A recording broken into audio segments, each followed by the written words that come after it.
சென்னை பெரும்பாக்கத்தில் கஞ்சா உள்ளிட்ட போதைப்பொருள் நடமாட்டம் உள்ளதா என காவல்துறை சேர்ந்த 300 பேர் அதிரடி சோதனையில் ஈடுபட்டனர். கூடுதல் விவரங்களை செய்தியாளர் சரவணன் வழங்க கேட்கலாம். சரவணன் வணக்கம். இது குறித்தான முழு விவரங்கள்.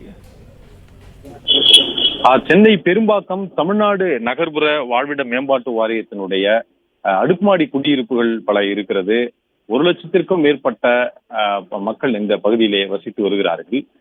இதுல ஒரு 6 பிளாக், இந்த 6 பிளாக்ல இருக்கக்கூடிய அந்த குடியிருப்புகளில் எல்லாமே இந்த அதிகாலை முதல் தாம்பரம் காவல் ஆணையர எல்லைக்குட்பட்ட பெரும்பாக்கம் போலீசார் இந்த சோதனையிலே ஈடுபட்டிருக்கிறார்கள். பள்ளிக்கரணை துணை ஆணையர் தலைமையில உதவி ஆணையர், ஆய்வாளர்கள் மற்றும் காவலர்கள் என 300 போலீசார் இந்த சோதனையை மேற்கொண்டிருக்கிறார்கள்.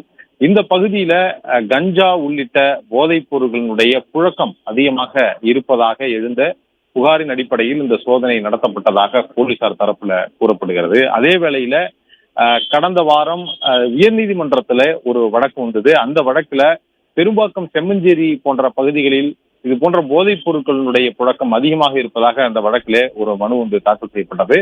அது தொடர்பாக காவல்துறை உரிய அறிக்கை தாக்கல் செய்ய வேண்டும் என்று நீதிமன்றமும் உத்தரவிட்டிருந்தது. இந்த நிலையில் தான் காவல்துறையினுடைய இந்த சோதனை நடந்திருக்கிறது.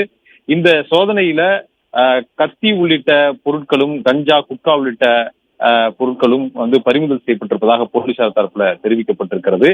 மேலும் இதில் யாரும் இந்த விற்பனை செய்யக்கூடிய நபர்களுடைய, மொத்தமாக விற்பனை செய்யக்கூடிய நபர்கள் யாரும் இருக்கிறார்களா, இது ஒரு நெட்வொர்க்காக இயங்குகிறதா என்ற கோணத்திலும் தொடர்ந்து போலீசார் விசாரணை மேற்கொண்டு வருவதாகவும் தெரிய வந்துள்ளது.